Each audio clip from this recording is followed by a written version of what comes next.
Olá, bem-vindos a mais uma conversa profunda aqui no nosso espaço. Hoje o nosso mergulho vai ser nos capítulos 4 e 5 do livro de Lamentações e a gente está usando como base um estudo bem interessante. O título é Lição 13, Lamentação Coletiva e Oração Confiante.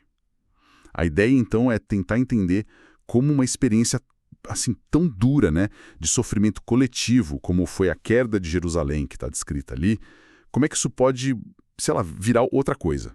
Virar um momento de reflexão, de purificação mesmo, e até chegar numa oração cheia de esperança, mesmo com tudo destruído. A gente vai focar em 3 pontos principais que esse material levanta, tá? Primeiro, o que dá para aprender na prática com o sofrimento. Depois, como é que esse ato de lamentar junto, a comunidade toda, como isso pode ter um efeito purificador. E, por fim, como essa galera, mesmo arrasada, consegue se voltar para Deus com confiança. Tem um versículo-chave que amarra isso, Lamentações 5:21. Converte-nos a ti, Senhor, e seremos convertidos. Renova os nossos dias como dantes. Já dá para sentir o peso e a esperança aí, né? Então vamos lá, começando pelo capítulo 4. O estudo que a gente está vendo sugere algo forte. Que os sofrimentos, se a gente olha para ele com um discernimento espiritual, pode virar aprendizado. E o capítulo 4, ele pinta um quadro bem sombrio de Jerusalém, não é? Quase reconhecível, exatamente. O capítulo 4 é um soco no estômago, né? Ele joga na nossa cara esse contraste brutal. Jerusalém antes, gloriosa, centro da fé, onde Deus habitava. E Jerusalém depois, ruína, fumaça. E o ponto central que o texto martela é que isso não é visto como um acidente ou azar. Não. É apresentado como resultado direto das escolhas do povo, da infidelidade deles. Moral, espiritual, uma quebra da aliança com Deus, aquele pacto, né? Então, o sofrimento ali é interpretado como disciplina divina. Um chamado doído, mas necessário para acordar, refletir, se arrepender. E as imagens que ele usa para mostrar isso, são de cortar o coração. Logo no comecinho, 4.1 fala do ouro perdendo o brilho. O ouro fino escurecendo, as pedras sagradas do templo jogadas na rua. Que metáfora, hein? Para perda de valor, de santidade, de identidade. Sem dúvida. Essa perda de valor é um tema central ali. Aquilo que era o mais precioso, né? O símbolo da aliança, da identidade sagrada deles, agora está ali, no chão, profanado. O brilho se foi, e isso espelha, de um jeito muito visual, a corrupção interna. A perda de integridade espiritual que, na visão do livro, minou a nação por dentro. Deixou ela vulnerável. A glória de fora, estava ligada à condição de dentro. Quando o interior se corrompeu, o exterior, desabou. Faz todo sentido. E falando nessas imagens fortes, tem a da fome e do abandono ali no versículo 4. Crianças pedindo pão e ninguém tem para dar. Bebê com a língua grudada no céu da boca de sede. É terrível só de pensar. A análise que a gente tem aqui diz que isso vai além da falta de comida, né? Sim. Mostra um vazio espiritual profundo e o rompimento total do tecido social, da família, da comunidade. Essa imagem é brutal, porque foca nos mais inocentes, nos mais vulneráveis. Expõe a falência total da comunidade em proteger os seus. Jerusalém, que era vista como um lugar de abundância, símbolo da provisão de Deus, agora não tem nem o básico, nem pão, nem água. É uma denúncia muito forte da falência moral, da quebra dos laços. Aqueles laços que deveriam ser reflexo da aliança com Deus, O cuidado um com o outro evaporou. E a responsabilidade por isso tudo. O texto não alivia, O versículo 13 é bem direto. Diz que a causa raiz foi o pecado dos profetas, a maldade dos sacerdotes. Quer dizer, a galera que devia guiar espiritualmente, mas que, segundo o texto, estava derramando sangue inocente na cidade. O problema vinha de cima, da liderança. Sim, a análise que a gente está usando ressalta muito isso. A responsabilidade da liderança, a culpa pela queda pesa muito sobre quem deveria ser o guardião espiritual e moral da nação. A corrupção, a injustiça, aquela falsa segurança que eles promoveram, foi fatal. O autor de Lamentações, que a gente geralmente associa a Jeremias, parece argumentar que Deus, ao permitir esse colapso todo, o objetivo final não era aniquilar. Era mais como uma cirurgia radical, sabe? Expor a profundidade da doença, que era o pecado, para tentar purificar o povo através dessa disciplina dura. Parece que a paciência divina chegou no limite, né? E essa intervenção, por mais dolorosa que seja, é vista como corretiva, não só punitiva. Uma espécie de reset forçado, mas terrivelmente doloroso. Poderia ser uma forma de ver.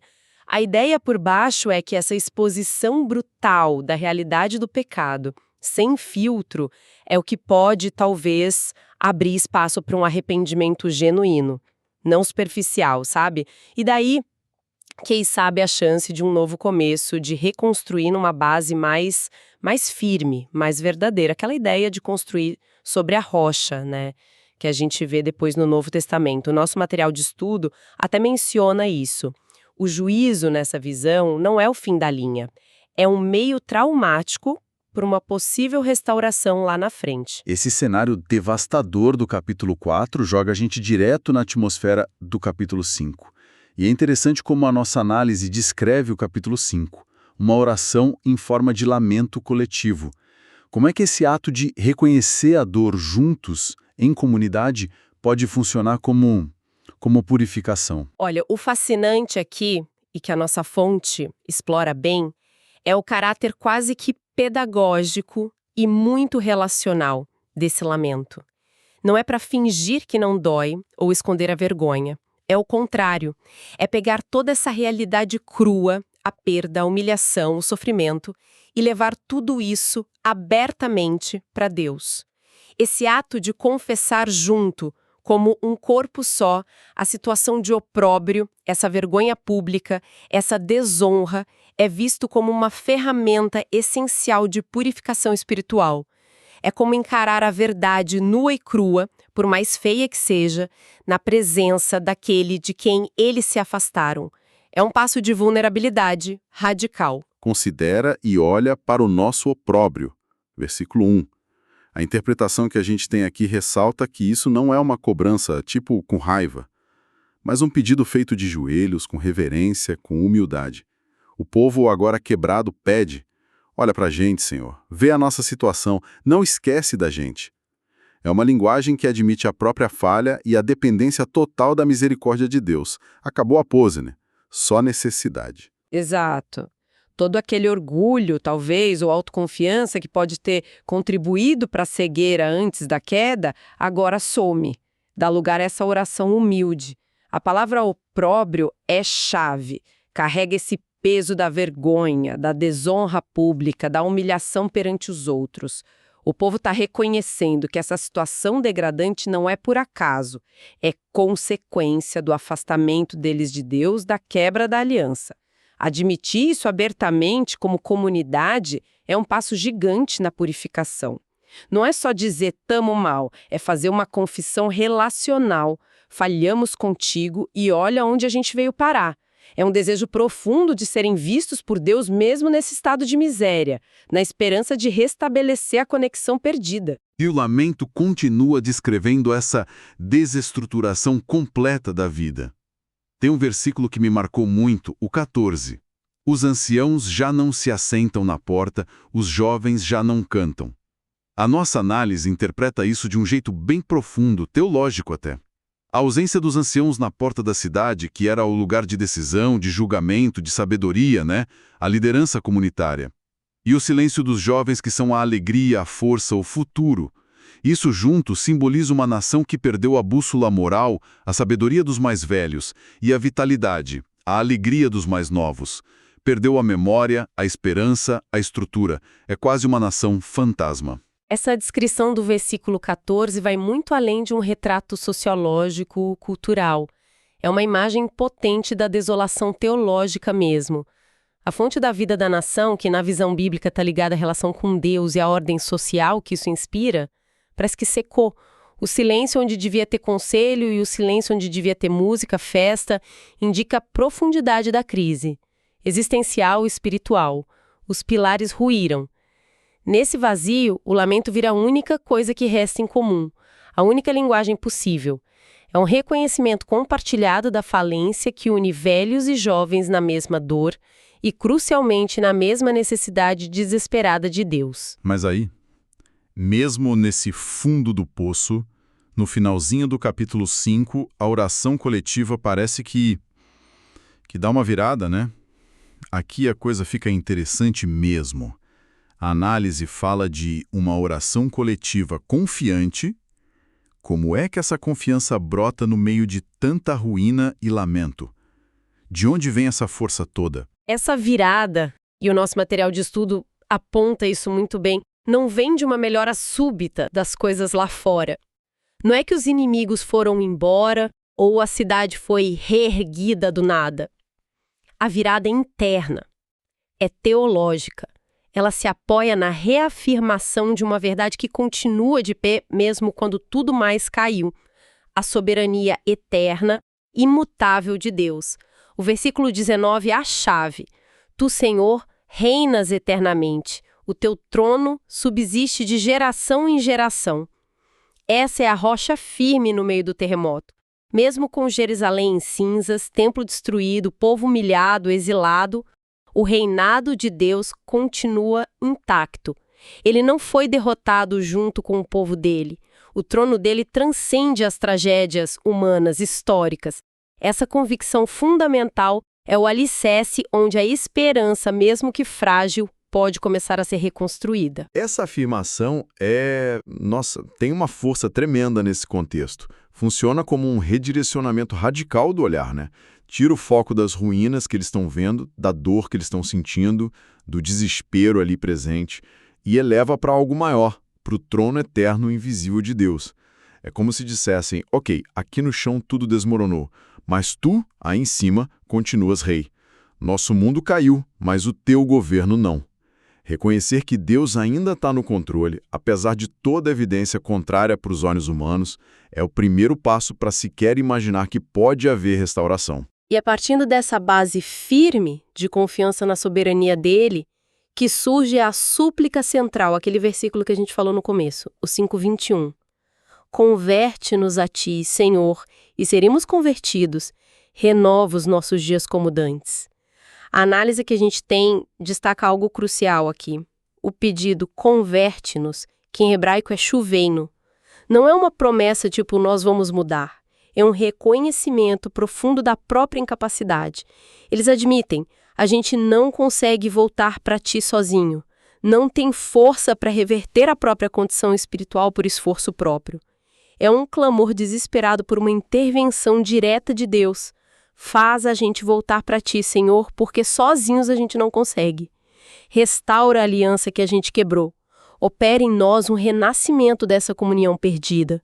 É um pedido para que Deus faça a obra de conversão neles. Eu sinto uma nostalgia muito forte nessa frase. Renova os nossos dias como dantes. Um desejo quase palpável de voltar para um passado talvez idealizado, né? Um tempo em que a presença de Deus era mais clara, a aliança parecia funcionar. Mas ao mesmo tempo eu fico pensando, será que é só saudosismo? Ou será que é também um pedido por um futuro diferente? Uma renovação que só Deus pode trazer, talvez até melhor do que antes. É uma ótima pergunta. Com certeza tem essa saudade espiritual profunda, a falta da comunhão perdida, da vida sob a bênção aparente de Deus. Mas o ponto que torna Lamentações tão único e que o nosso estudo ressalta com muita pertinência é justamente como o livro termina. Ele não fecha com uma garantia de final feliz, sabe? Com uma resposta de Deus prometendo restauração imediata. Pelo contrário, termina com uma pergunta no ar, uma pergunta angustiante, quase um grito no escuro, lá no versículo 22. Por que nos rejeitarias totalmente? Por que te enfurecerias sobremaneira contra nós outros? É um final em aberto que deixa a gente meio desconcertado, né? Depois de afirmar a soberania de Deus, vem essa pergunta cheia de dúvida, de dor. Exatamente. Desconcertante. Mas a interpretação que a gente está considerando vê essa pergunta final não como um sinal de que a fé acabou, ou que eles mergulharam de vez no desespero. Paradoxalmente, é vista como prova de uma fé que persiste, uma fé madura, realista. Mostra uma comunidade que, mesmo sem sentir o consolo de Deus, mesmo sem garantia concreta de um futuro melhor, mesmo com a dor ainda ali, latejando, continua falando com Deus. Continua orando, buscando a face dele, engajada na relação. Mesmo que seja para fazer perguntas difíceis. A pergunta é feita para Deus, não é uma reclamação sobre Deus pelas costas. Eles ficam na presença dele, mesmo que seja para questionar. Uau, isso muda a perspectiva sobre esse final. Então, o livro deixa a gente nesse lugar de tensão, que parece muito honesto com a experiência humana, né? Uma tensão entre a dor que ainda é real, a falta de respostas fáceis ou garantias divinas agora, mas, ao mesmo tempo, uma teimosia na fé. Uma insistência na oração, na busca por Deus. É um testemunho impressionante da resiliência da fé, né? Da perseverança mesmo quando as nuvens não se dissipam. Então, amarrando tudo isso que a gente conversou, o que a gente leva dessa nossa exploração de Lamentações 4 e 5 com a ajuda da nossa fonte? Vimos uma trajetória marcante, né? Começa com aquele reconhecimento difícil, mas necessário, das lições que vêm com o sofrimento, encarado ali como disciplina, passa pela purificação que acontece quando a comunidade lamenta junta com honestidade, com vulnerabilidade. Chega numa oração que, mesmo terminando com aquela pergunta no ar, se agarra com força à confiança na soberania de Deus e na capacidade dele de restaurar. É um caminho que vai do fundo da desolação até a porta da esperança, mesmo que a porta ainda não esteja totalmente aberta. E sabe, talvez a provocação final para nossa reflexão, algo que a seção de aplicação pessoal do nosso material sugere, seja pensar sobre essa encruzilhada que o sofrimento sempre coloca na nossa frente. Seja pessoal ou coletivo, ele pode endurecer a gente, afastar, tornar cínico, mas também pode ser o gatilho para uma busca mais profunda, por sentido, por propósito, talvez por uma conexão com o transcendente, com Deus. O caminho que Lamentações parece traçar nessa leitura que a gente fez sugere que a escolha pela humildade, a coragem de encarar de frente as dificuldades, as próprias falhas, as coletivas também, e a disposição de clamar sinceramente a algo maior, mesmo que o clamor seja um lamento cheio de dor e perguntas sem resposta imediata, essa escolha abre um espaço real, um espaço para a possibilidade de cura, de restauração, de esperança, que vem de um lugar além das nossas circunstâncias, que vem do alto. Fica então essa questão no ar, né? Nas nossas vidas, nas nossas comunidades, nos nossos desafios de hoje. De que maneira o simples ato de articular honestamente as nossas lutas, os nossos quebrantamentos, as nossas lamentações, pode ser por si só um primeiro e vital passo para a cura e para a renovação, mesmo antes de ter todas as respostas ou soluções na mão.